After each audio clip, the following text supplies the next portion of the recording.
Hoje faz exatamente 10 anos que o Brasil ficou chocado com a morte da menina Isabelle Nardoni. Ela tinha 5 anos quando foi jogada do 6º andar de um prédio na Zona Norte aqui de São Paulo. 2 anos depois, muitas investigações e polêmicas. O pai e a madrasta da menina foram condenados, apenas pesadas pela justiça. Até hoje, eles negam o crime. E por isso, a defesa se mexe para modificar as sentenças. Quer a anulação do julgamento, em primeiro lugar. A repórter Simone Queiroz já estava aqui no SBT em março de 2002 e cobriu com muita competência esse crime bárbaro. E é ela quem traz agora e relembra essa triste história com detalhes que só o primeiro impacto tem. Chama a família, os amigos, os parentes e preste atenção nesse caso que vai ser contado agora por uma das repórteres mais competentes do Brasil, Simone Queiroz. Na tela para mim, vamos lá.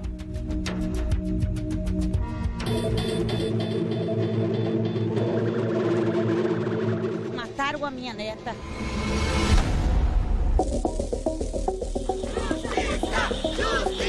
A polícia fez um bom trabalho. O que resulta em 31 anos, 1 mês e 10 dias de reclusão para o Correio Alexandre e 26 anos e 8 meses de reclusão para a Correia Ana Jatobá.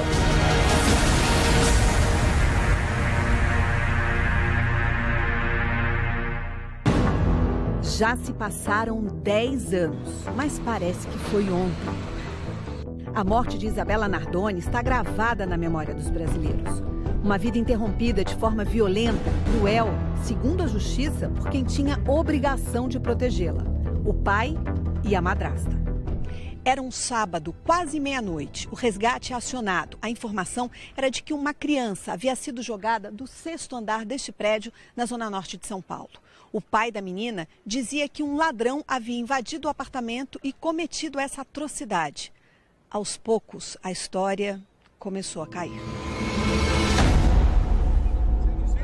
Nós já percebemos que ali não existia qualquer tipo de vestígio que indicasse a entrada de uma pessoa, de um estranho, naquelas dependências. Rosângela Monteiro integrava a equipe de peritos que atuou no caso Isabela. Ela identificou uma mancha de sangue logo na entrada do apartamento da família Nardoni. E a partir dela, os vestígios começaram a contar outra história para o que aconteceu naquela noite. Então, de imediato, uma pequena mancha, que era de 2 milímetros, 2, 3 milímetros, já indicou que ela fora produzida de fora do apartamento para dentro, tá? Numa velocidade baixa, como o caminhar de uma pessoa, e cerca de 80 graus. Tá? Então, já indicou que se aquela mancha realmente fosse de sangue proveniente de Isabela, ela fora ferida fora do apartamento. Ela já tinha entrado ferida. Perícia e polícia sustentaram que Isabela foi ferida inicialmente na testa com uma chave ainda no carro da família pela madrasta, Ana Jatobá, levada no colo pelo pai, Alexandre, até o apartamento. Na sala, foi jogada ao chão, provocando fratura no punho direito e ferimentos na bacia e entre as pernas. Em seguida, a madrasta esgana a menina, uma conclusão a partir das marcas de unha no pescoço de Isabela. A criança fica inconsciente, mas viva. A tela da janela é cortada. O pai sobe na cama com a menina nos braços. Passa o corpo da filha pelo buraco e solta. A tela deixa marcas na camiseta dele. Eu tive a certeza que a pessoa que estava vestindo aquela camiseta defenestrou o corpo de Isabela. Jogou pela janela. Jogou pela janela. E quem estava utilizando era o Alexandre Nardoni, pai dela.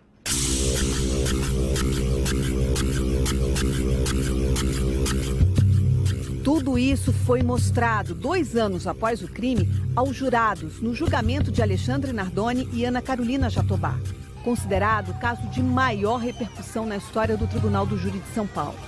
O país parou para acompanhar dia após dia o embate entre defesa e acusação. Uma história impressionante, mesmo para quem está acostumado ao cotidiano violento de uma grande cidade, como este policial que trabalhou na investigação. Não tem como esquecer, né? Isso é um caso de uma repercussão jurídica de tal tamanho que isso vai ficar, daqui 100 anos vão estar sendo comentado. Naqueles dias agitados, aqui na frente do Fórum de Santana, se ouviam o tempo inteiro gritos pedindo por justiça. E a polícia precisava ficar de prontidão no caso de ter que intervir para conter os tumultos. Eu presenciei alguns desses momentos. Dezenas de pessoas se concentram aqui no portão do fórum, gritando a todo momento, gritam assassino, gritam cadeia para eles. É uma situação muito, assim, tensa, com o policiamento já todo em torno do fórum para conter os ânimos. Para o promotor de justiça que atuou no caso, todas as provas levaram ao convencimento da culpa do casal e principalmente do pai. A acusação traçou uma linha do tempo, cruzando os horários em que a menina bateu no solo, o resgate foi acionado e o tempo que o pai levou para chegar até o corpo. Para o promotor, Alexandre tinha que estar no apartamento quando a filha foi atirada da janela. Nós temos exatamente o momento em que Isabela foi defenestrada, porque no minuto seguinte já há um telefonema para o Copom para que ele prestasse atendimento, prestasse socorro e viesse a fazer o atendimento da ocorrência. 1 minuto e 30 é exatamente o tempo que se leva para ir de dentro do apartamento, percorrer 6 andares e chegar lá embaixo. Ou seja, em 1 minuto e 30 ele estava lá embaixo, ele saiu de dentro do apartamento e foi lá embaixo alertar de que havia um ladrão no prédio. Ora, nós conseguimos inserir o réu dentro do apartamento no momento que ela foi defenestrada. Isso é uma prova absolutamente contundente e científica. Ela dispensa a prova testemunhal. E a defesa faz de conta que essa prova não existe.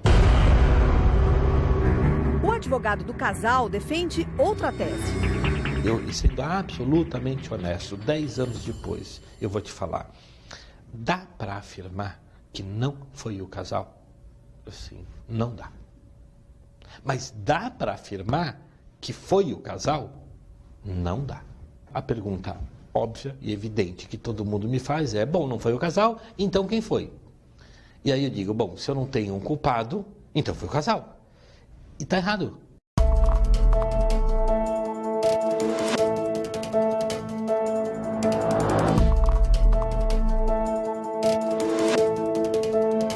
A sentença foi transmitida ao vivo pelo juiz Maurício Fossen.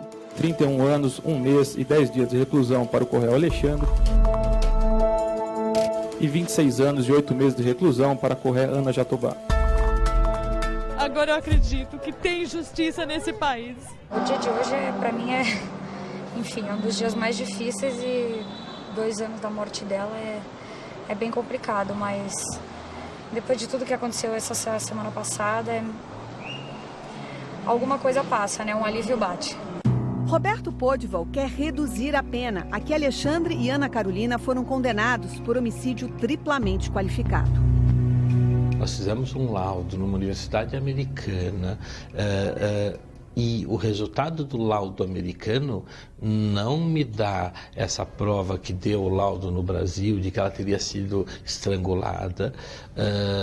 Questiona aquelas marcas, porque havia ali uma árvore, uma palmeira que depois foi cortada e o laudo da perícia americana diz que o que está marcado aqui provavelmente foi quando o corpo, se o corpo caiu, teria sido batendo nas folhas, então teria sido marcado. Até o final do ano, a defesa vai entrar com um pedido para anular o julgamento, alegando que a pressão da imprensa influenciou a decisão dos jurados.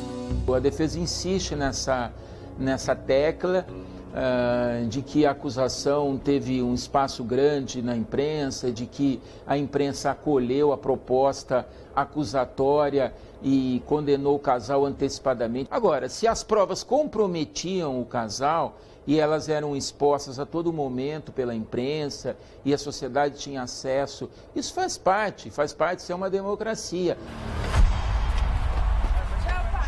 10 anos depois do crime, Ana Carolina Jatobá cumpre a pena em regime semiaberto. Alexandre ainda não pode sair da cadeia, mas trabalha lá dentro para reduzir o tempo atrás das grades.